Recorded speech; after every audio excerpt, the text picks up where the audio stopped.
현관 비밀번호가 바뀌었더군요. 새벽 분리수거장에 내려놓으려던 종이 박스를 들고 서 있는데 안에서 웃음소리가 흘렀습니다. 프라이팬 긁는 소리, 젖병 삶는 물 끓는 소리, 그리고 낮게 깔린 낯선 여성의 기침. 그 집은 제 이름으로 된 집이었지요. 저는 손에 쥔 고무장갑을 벗다가 멈췄습니다. 손끝에 주방 세제가 말라 하얗게 일어났고 그 사이로 국물 냄새가 스며들었습니다. 엄마, 오늘은 그냥 쉬세요.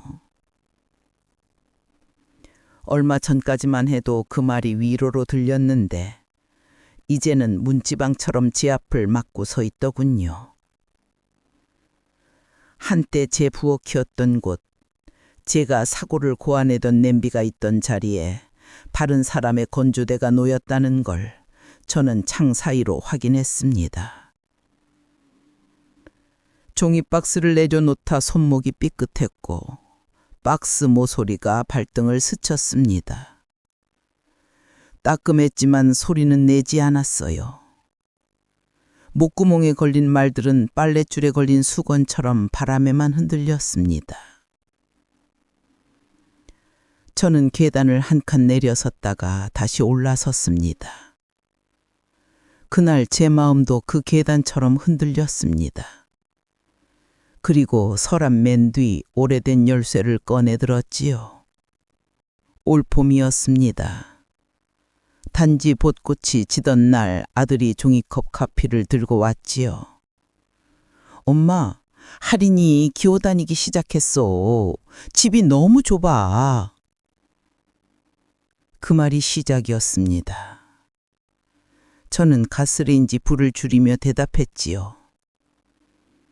애가 크면 방이 필요하긴 하지. 냄비에서 미역이 부풀어 오르며 냄새가 집안을 채웠습니다. 며느리는 젓가락을 놓고 제 눈치를 보더니 조심스레 말을 이었습니다. 어머님 댁은 햇볕이 잘 들어요. 당분간만 저희가 어머님은 우리 집에서 편히. 저는 싱크대에 쌓인 접시를 하나씩 헹구며 고개를 끄덕였습니다. 접시 표면을 타고 흐르는 미지근한 물, 손끝에 닿는 세제 거품이 묘하게 따뜻했습니다. 잠깐이면 되지, 그렇게 생각했어요. 아이가 발을 딛는 소리, 울음 뒤에 오는 웃음 같은 것들에 제 집을 내어주는 게 무엇 대수인가 싶었습니다. 이사는 바람처럼 빨랐습니다. 제가 개어둔 얇은 여름 이불이 큰 비닐에 담겨 이삿짐 트럭에 먼저 올랐습니다. 들꽃 무늬의 냄비 받침, 오래 모은 종교 서적 몇 권, 손때 묻은 국자. 경비실 앞에서 기사님이 명세서를 건네며 웃었습니다. 요즘 어르신들 자식들이랑 합가 많이 하세요.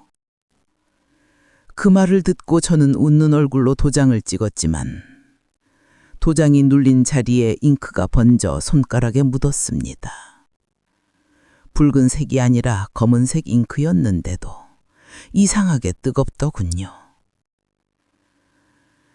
첫날 밤, 낯선 방, 낮은 천장, 작은 창문 앞에 섰습니다. 분당의 32평에서 성남의 15평으로 내려온 공간. 불 켜진 단지 놀이터에서 아이들 웃음소리가 들려왔습니다. 저는 창틀에 손을 얹었습니다. 차가운 알루미늄이 손바닥에 닿자 마음도 함께 식는 느낌이었습니다. 벽을 타고 윗집 소리가 흘러내렸습니다. 의자 끌리는 소리, TV 리모컨 누르는 소리, 화장실 물 내리는 소리. 제 집에서는 들리지 않던 소리들이었지요. 저는 베개를 고쳐베고 누웠습니다. 베갯 밑에서 낯선 세제 냄새가 났습니다. 며느리가 쓰는 섬유 유연제항. 그날 밤 잠이 오지 않았습니다. 천장을 바라보다 눈을 감았다가 다시 떴습니다. 어둠 속에서 손을 들어 펼쳐보았습니다. 손금이 보이지 않았지만 저는 그 선들을 외우고 있었습니다. 생명선, 감정선, 지능선, 그리고 운명선. 잠깐이란 말을 믿었습니다. 믿음은 보이지 않는 다리 같아서 발을 올리면 건너갈 수 있을 줄 알았지요. 창밖으로 가로등 불빛이 커튼 사이로 배집고 들어왔습니다. 빛이 천장에 가늘게 그어져 있었습니다. 저는 이불을 턱까지 끌어올렸습니다. 이불 속이 따뜻해질 때까지 시간이 걸렸습니다. 그 시간 동안 저는 당분간이라는 단어를 곱씹었습니다. 당분간은 얼마나 긴 걸까요? 한 달, 석 달, 1년? 답은 없었습니다. 다만 복도 센서 등이 켜졌다 꺼지는 소리만 규칙적으로 들려왔습니다. 일주일에 2번 아이 예방접종을 함께 갔습니다. 진료실 앞 의자에 앉으면 플라스틱 냄새랑 소독약 냄새가 섞여 올라왔지요. 할인이는 주사를 맞고 울다가 제품에서 금방 잠이 들었습니다.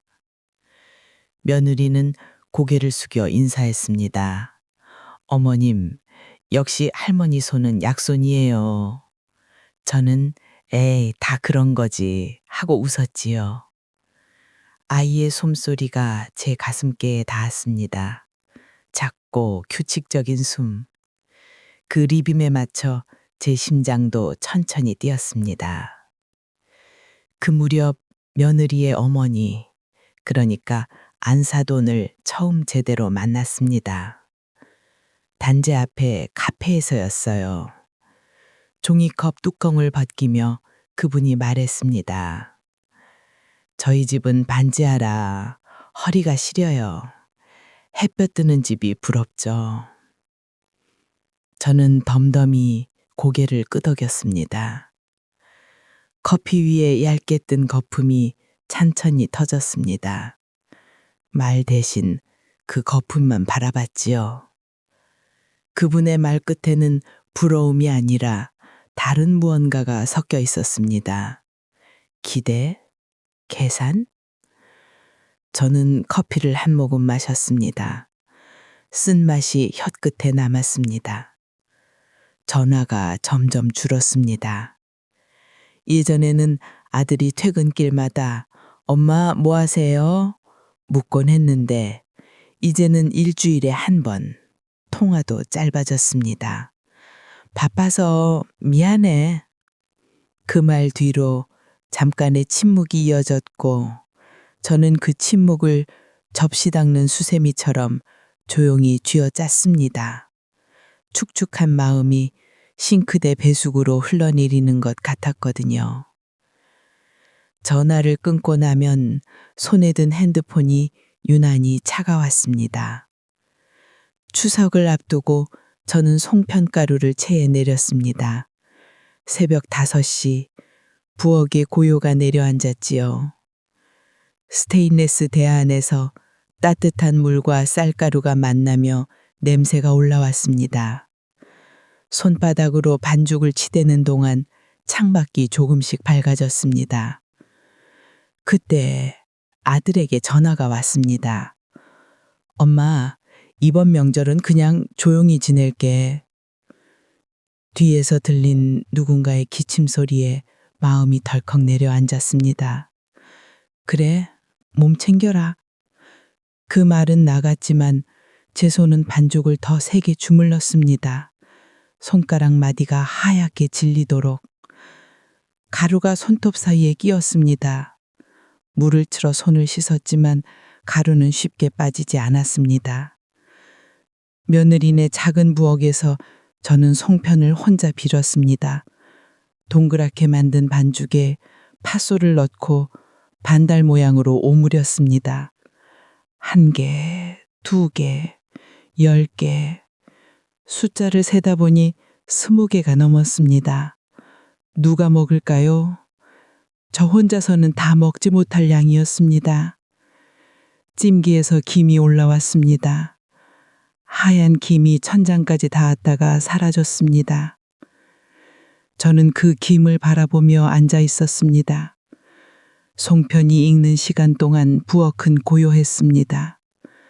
벽시기 초침 소리만 또각또각 들렸지요. 저녁이 되어 송편을 식히는데 현관문이 열렸습니다. 아들과 며느리였습니다. 손에는 편의점 봉지, 도시락과 페트병 음료가 들어 있었습니다. 엄마, 저희 먹고 왔어요. 며느리가 말했습니다. 저는 고개를 끄덕이며 송편 접시를 내밀었습니다. 하나만 먹어봐. 아들이 송편을 집어 입에 넣었습니다. 집다가 멈췄습니다. 맛있네.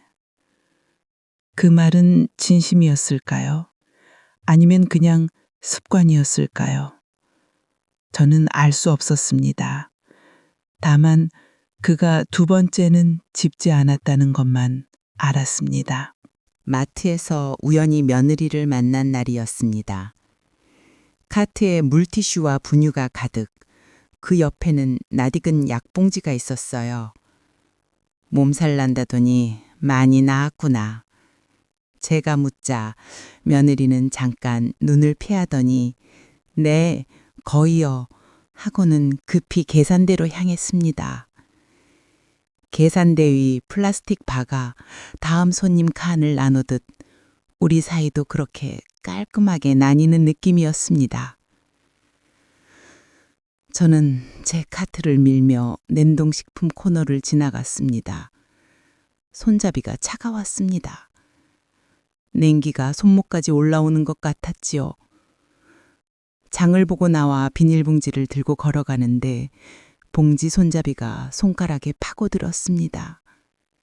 아팠지만 다른 손으로 바꿔지지 않았습니다. 며칠 뒤 버스 정류장에서 보았습니다. 이삿짐 차가 우리 동 입구에 서 있더군요. 기사님이 매트리스를 내리고 중년 여성이 박스를 하나씩 받아 방으로 들였습니다. 안사돈이었습니다. 저는 들고 있던 시금치가 든 비닐봉지를 더 꽉 쥐었습니다. 비닐이 손가락 마디에서 삐걱 소리를 내며 말려들었습니다. 제 집, 제 이름으로 된 그 집에 안사돈이 들어가고 있었습니다. 버스가 왔지만 저는 타지 않았습니다. 다음 버스를 기다리며 이삿짐이 다 들어가는 걸 지켜봤습니다. 화분, 스탠드, 옷걸이, 신발장. 마지막으로 안사돈이 현관문을 닫았습니다. 문이 닫히는 소리가 정류장까지 들리는 것 같았습니다. 그날 저녁 아들에게 전화했습니다. 봤다. 잠깐의 침묵 뒤 그는 말하려고 했어 라고 했습니다. 언제? 제 말이 짧게 잘렸습니다. 그가 더듬거리며 갑자기 혼자 계시기 외로우셔서 라고 할 때 저는 냉장고 문을 닫았습니다. 고무 패킹이 퍽 소리를 내며 달라붙었습니다. 그 소리 사이로 제 마음도 문틈에 끼어 보인 것 같았어요. 그래서 내 허락도 없이? 엄마, 그 집은 내 집이야. 네 집이 아니라. 전화를 끊었습니다. 핸드폰 화면에 통화 종료 표시가 떴습니다. 3분 27초. 짧은 시간이었지만 그 안에 쌓인 말들은 무거웠습니다. 밤이 깊어지자 천장에서 윗집 발걸음 소리가 뚝뚝 떨어졌습니다. 작은 집은 소리를 크게 만듭니다. 전기포트 물 끓는 소리, 복도 센서 등이 켜졌다 꺼지는 소리, 멀리서 택배 오토바이 브레이크 긁는 소리. 저는 부엌걸레를 빨아 베란다에 걸었습니다. 물방울이 끝에 매달렸다가 뚝 떨어졌습니다. 떨어지는 순간 가슴도 함께 내려앉은 듯 했지요. 싱크대 앞에 섰습니다. 설거지 할 것도 없었습니다. 컵 하나, 숟가락 하나. 저는 그것들을 닦았습니다. 닦고 또 닦았습니다. 물을 들고 세제를 짜고 수세미로 문질렀습니다. 거품이 하얗게 일렀다가 물에 씻겨 내려갔습니다. 그날 저는 밥을 하지 않았습니다. 냄비 하나 꺼내지 않고 그저 의자에 앉아 한참을 앉아 있었습니다. 창밖으로 놀이터 불빛이 하나 둘 꺼졌습니다. 아이들이 집으로 돌아가는 시간이었지요. 저도 돌아가고 싶었습니다. 제 집으로, 제 부엌으로, 제가 닦아둔 싱크대와 제가 걸어둔 행주와 제가 말려둔 도마가 있는 곳으로요.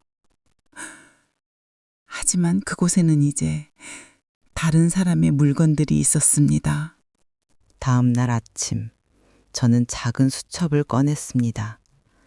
서랍 깊은 곳에 넣어뒀던 표지가 낡은 수첩. 펜을 쥐고 첫 페이지를 펼쳤습니다. 하얀 종이 위에 날짜를 적었습니다. 그리고 그 아래 해야 할 일들을 적어 내려갔습니다. 전기, 가스, 수도, 고지서, 관리비 영수증, 등기부 등본. 글자를 쓰는 동안 손끝이 떨렸습니다. 하지만 글씨는 또박또박 제자리를 찾아갔습니다. 경비실로 내려가 경비 아저씨께 인사를 드렸습니다. 어디 다녀오세요? 구청 좀. 그분은 고개를 끄덕이며 문을 열어주었습니다. 단지 관리사무소에 들렀지요. 여직원이 컴퓨터를 두드리며 말했습니다. 전입신고가 변경되셨네요? 누가요?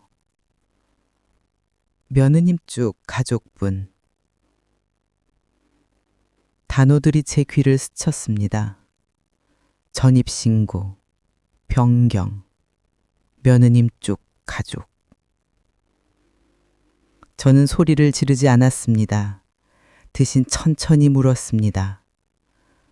언제요? 한 달 전쯤이요. 한 달. 그동안 아무도 제게 말하지 않았습니다. 저는 고개를 숙여 인사하고 나왔습니다. 관리사무소 문을 닫을 때 손잡이가 차갑게 느껴졌습니다. 편의점에 들러 초코파이를 한 개 샀습니다. 벤치에 앉아 비닐을 떴습니다. 입에 넣고 오래오래 씹었습니다. 달콤함이 목을 타고 내려가도 속이 달아나진 않더군요. 단맛 뒤에 쓴맛이 남았습니다. 구청 민원센터로 갔습니다. 번호표를 뽑고 기다렸습니다. 68번. 앞에 10명이 더 있었습니다. 플라스틱 의자에 앉아 창밖을 바라봤습니다. 은행나무 잎이 바람에 흔들렸습니다. 아직 녹색이었지만 가장자리가 조금씩 노랗게 물들기 시작했지요. 제 차례가 왔습니다. 등초본과 전입 내역을 신청했습니다. 직원이 서류를 건넸습니다. 종이를 받아들고 무료법률 상담 창구를 찾았습니다. 상담사는 젊은 남자였습니다. 안경을 고쳤으며 서류를 검토했습니다. 소유권은 어머님이 유지하고 계시니 절차대로 하시면 됩니다. 어떻게요? 먼저 내용 증명을 보내세요. 그리고 회신이 없으면 그의 말을 들으며 저는 연필을 꺼냈습니다. 수첩에 받아 적었습니다. 내용 증명, 우체국, 등기. 연필심이 자꾸 꺾여 연필깎이로 다시 깎아야 했습니다. 깎인 연필가루가 수첩 위에 떨어졌습니다. 저는 입김으로 불어냈습니다. 날짜, 우편번호, 수신인, 발신인. 글자들이 수첩 위에 제자리를 찾아 붙었습니다. 집에 돌아와 서랍 맨 뒤를 뒤졌습니다. 오래된 열쇠가 있었습니다. 결혼식 전날 남편이 건네주던 그 열쇠. 손잡이가 닳아 무광이 된, 그러나 이빨은 여전히 선명한 열쇠였지요. 싱크대에서 설거지용 세제를 짜고 수세미로 열쇠를 문질렀습니다. 녹이 조금 묻어 나왔습니다. 물에 헹구고 마른 행주로 닦았습니다. 반짝거리진 않았지만 깨끗해졌습니다. 비닐봉지에 넣어 서랍 앞쪽으로 옮겼습니다. 손가락 끝에 금속 냄새가 남았습니다. 손을 씻었지만 냄새는 쉽게 가시지 않았습니다. 창밖으로 놀이터에 불이 켜졌습니다. 아이들의 웃음소리가 들려왔습니다. 저는 베란다 빨랫대에서 수건을 하나 걷어 가슴께 꼭 끌어안았습니다. 수건에서 햇빛 냄새가 났습니다. 하루 종일 바람에 말린 깨끗한 냄새. 그 냄새가 제 편 같았습니다. 사흘 뒤 아들과 며느리가 찾아왔습니다. 저녁 시간이었습니다. 현관문을 여니 둘 다 표정이 굳어 있었지요. 들어와. 식탁 위에 유리컵을 셋 놓았습니다. 보리차를 따랐습니다. 김이 피어올랐습니다. 아무도 컵을 들지 않았습니다. 엄마, 명의 이전은 나중에라도. 아들이 먼저 말을 꺼냈습니다. 왜? 대출 조건이. 며느리는 고개를 숙였고 아들은 유리컵 테두리를 손가락으로 문질렀습니다. 컵이 낮게 울렸지요. 그 소리가 제 심장과 같은 박자로 울렸습니다. 잠깐만 살자더니 전입도 바꾸고 명의 얘기까지. 제 목소리는 낮았습니다. 크지 않았지만 분명했습니다. 어머님, 저희도 어쩔 수 없이. 며느리가 말했습니다.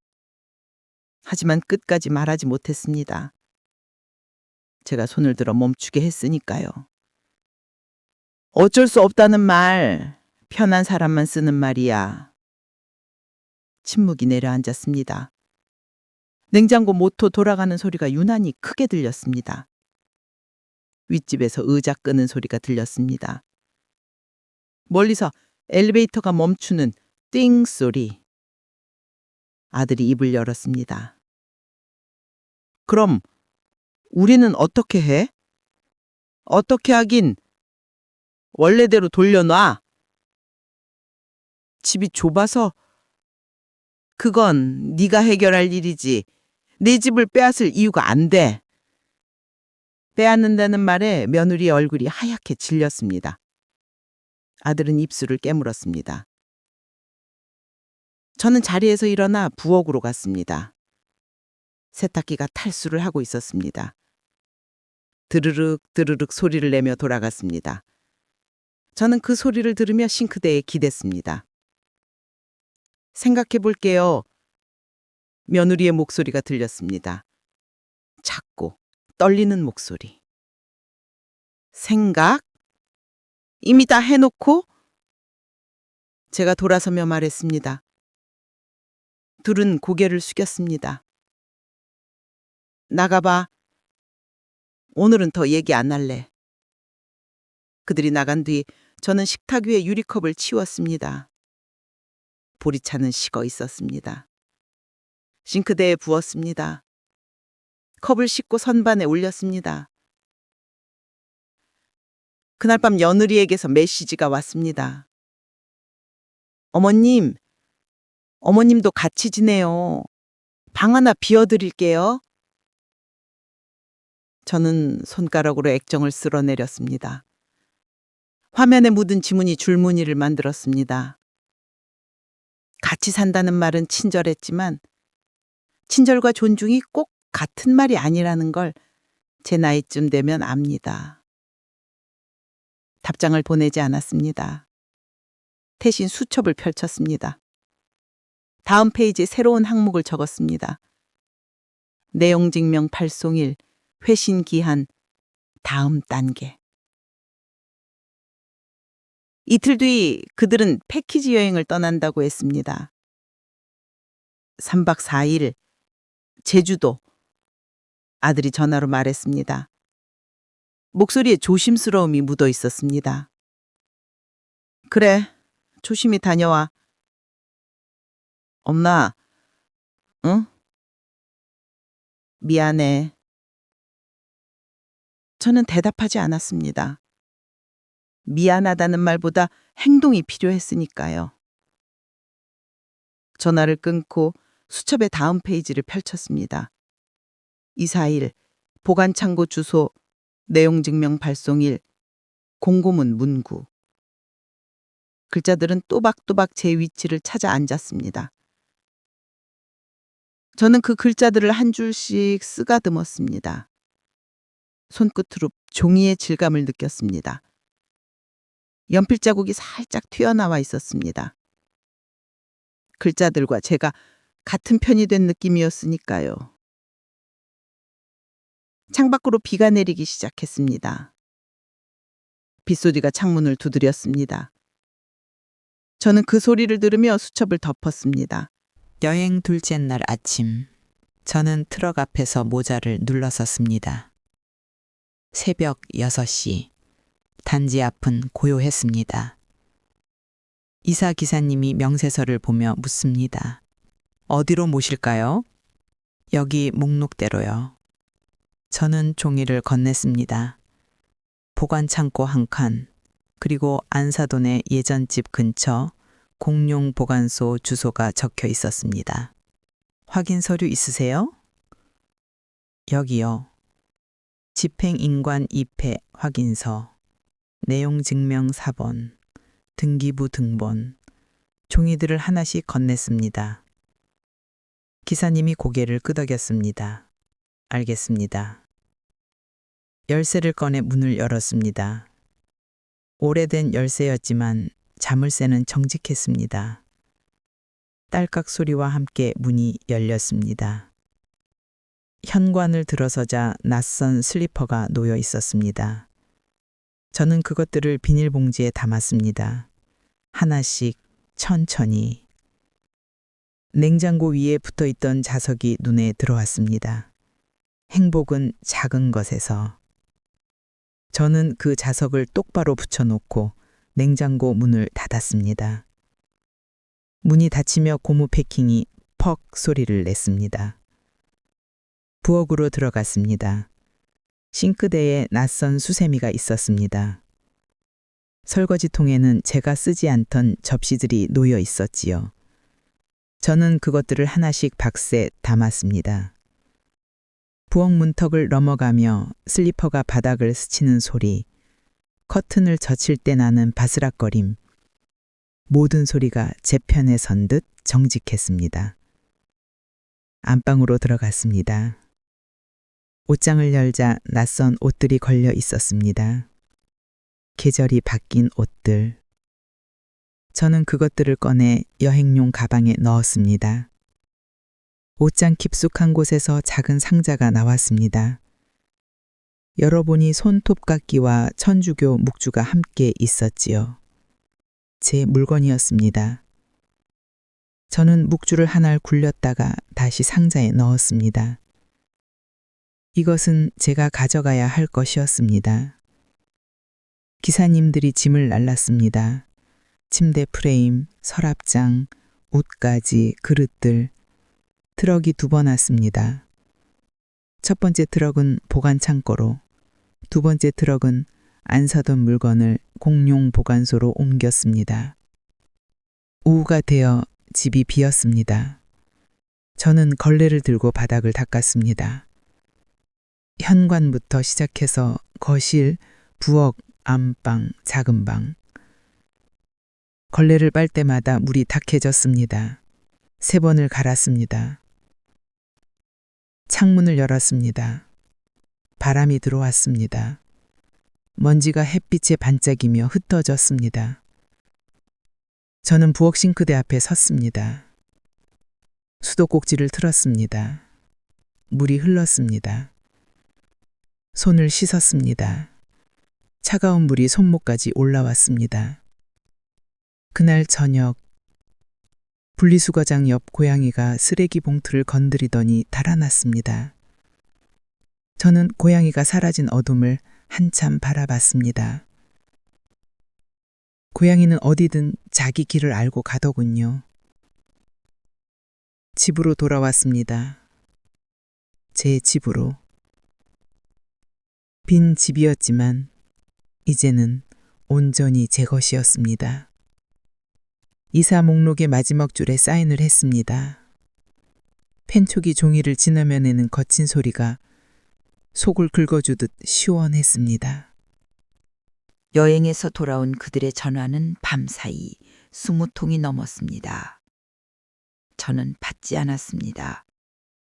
문자도 쌓였습니다. 읽지 않았습니다. 다음 날 오전, 문이 두드려졌습니다. 세게, 급하게. 저는 의자를 끌어 현관 옆에 놓고 천천히 앉았습니다. 문을 열었습니다. 문틈으로 아들의 눈이 보였습니다. 젖은 듯 붉었습니다. 엄마, 들어와. 아들과 며느리가 들어왔습니다. 며느리는 할인이를 안고 있었습니다. 아이의 팔뒤꿈치가 양말 속에서 앙증맞게 움직였습니다. 거실에 침 하나 없었습니다. 그들은 서서 저를 바라봤습니다. 짧게 말하자 제가 먼저 입을 열었습니다. 엄마, 우리 어디로 가? 아들이 물었습니다. 목소리가 갈라졌습니다. 저는 천천히 말했습니다. 할인은 내게 오라. 주 2회. 너희가 준비될 때까지. 그럼 그 대신 내 집과 돈과 노후에 대한 말은 다시 꺼내지 마라. 종이 한 장을 건넸습니다. 재발 방지 각서라는 제목의 문서. 글씨를 크게 천천히 썼습니다. 밤새 작성한 문서였습니다. 며느리가 종이를 받아 읽었습니다. 눈이 글자 위를 천천히 움직였습니다. 이건 서명해. 아니면 법적으로 갈 거야. 제 목소리는 떨리지 않았습니다. 그때 엘리베이터 소리가 들렸습니다. 문이 열리는 소리, 발걸음 소리. 안사돈이 나타났습니다. 작은 손가방을 고쳐들고 숨을 헐떡이며 섰습니다. 이건 너무하신 거 아닌가요? 우리 물건 다 어디 갔어요? 그 말이 제게 닿기 전에 저는 물걸레를 들어 올렸습니다. 말은 걸레였지만 저는 습관처럼 꼭 짰습니다. 물 한 방울 나오지 않았지요. 보관소 주소는 문자로 보냈습니다. 비용은 한 달치 제가 냈고요. 그래도 이렇게까지. 나는 받은 만큼만 돌려줬습니다. 그 이상도 이하도 아닌. 제 목소리는 낮았고 발음은 또박또박했습니다. 안사돈의 얼굴이 붉어졌습니다. 입을 열었다가 다물었습니다. 아이가 울음을 터뜨렸습니다. 며느리는 아이를 달랬습니다. 괜찮아, 하린아. 괜찮아. 그 속삭임 사이로 우리 모두의 어른스러움이 시험대에 올라선 듯했습니다. 아들은 펜을 들었습니다. 손이 떨렸습니다.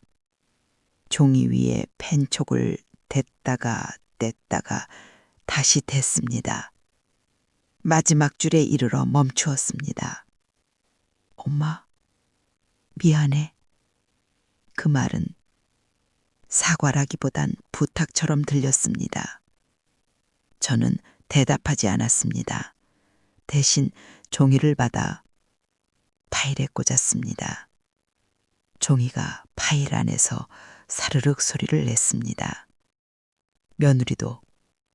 며느리가 펜을 받았습니다. 이름을 적었습니다. 날짜를 적었습니다. 안사돈이 뒤로 물러섰습니다. 더 이상 말하지 않았습니다.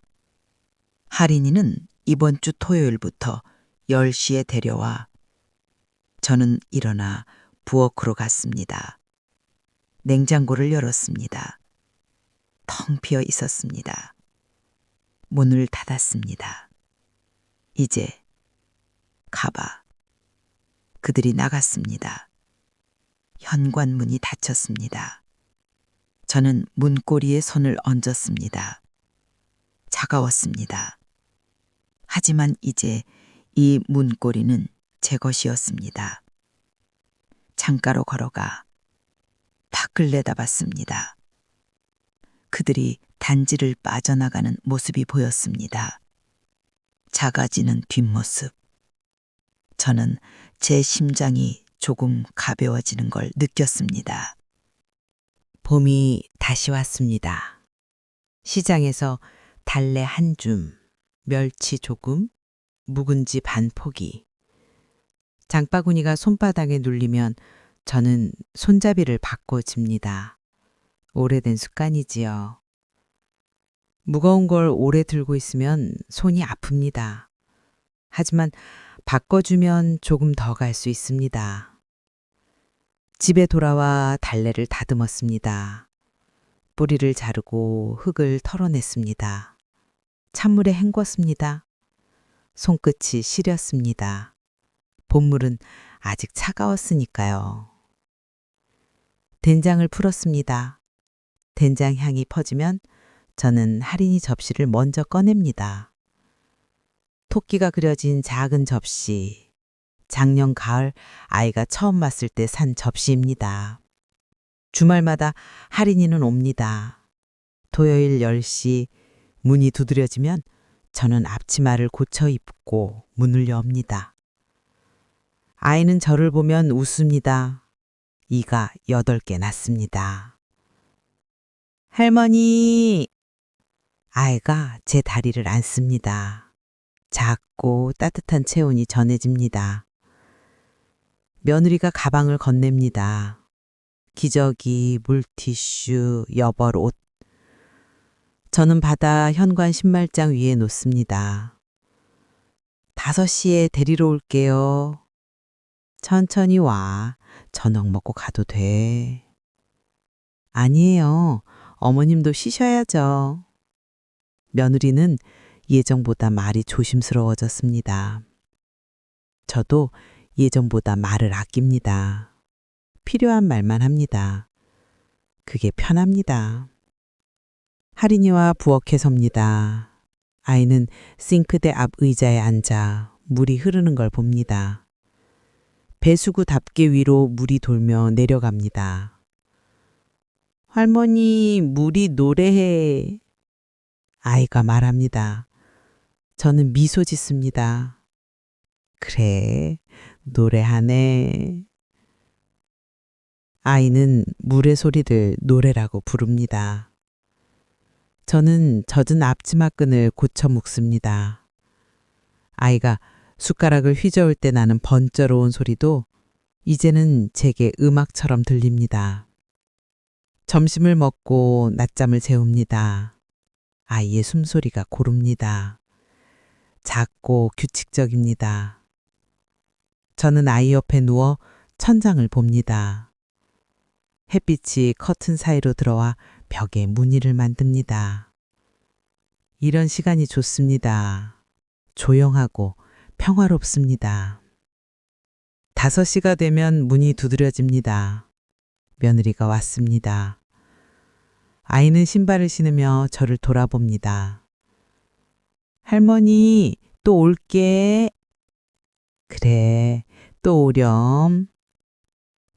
문이 닫힙니다. 저는 거실로 돌아와 창가에 섭니다. 그들이 엘리베이터를 기다리는 모습이 보입니다. 며느리가 아이 손을 잡았습니다. 밤이면 저는 빨래를 널어둔 베란다에 섭니다. 수건 끝에서 물방울이 떨어집니다. 뚝, 뚝. 멀리 아파트 놀이터에서 아이들이 웃고 경비 아저씨 휘파람 소리가 바람을 타고 올라옵니다. 저는 가슴께로 수건 하나를 끌어안습니다. 햇빛 냄새가 납니다. 하루 종일 바람에 말린 깨끗한 냄새. 살다 보면 말 대신 해야 할 일이 있고 말보다 먼저 닦아야 할 바닥이 있습니다. 저는 그걸 이제 압니다. 그리고 배웠습니다. 경계란 남을 밀어내는 선이 아니라 나를 잃지 않도록 스스로에게 그어주는 줄이라는 것을. 부엌에 갑니다. 내일 아침 국을 끓이려고 멸치를 꺼냅니다. 냄비에 물을 붓습니다. 가스레인지에 불을 켭니다. 파란 불꽃이 피어오릅니다. 국물이 끓기 시작합니다. 거품을 한번 걷어내고 나면 맛이 맑아집니다. 내 인생도 그렇게 맑아지고 있습니다. 창밖으로 봄바람이 불어옵니다. 커튼이 흔들립니다. 저는 국물이 끓는 소리를 들으며 내일을 생각합니다. 내일도 해가 뜨겠지요. 저는 일어나 창문을 열고 물을 끓이고 바닥을 닦을 것입니다. 그리고 제 자리에서 제 방식대로 살아갈 것입니다.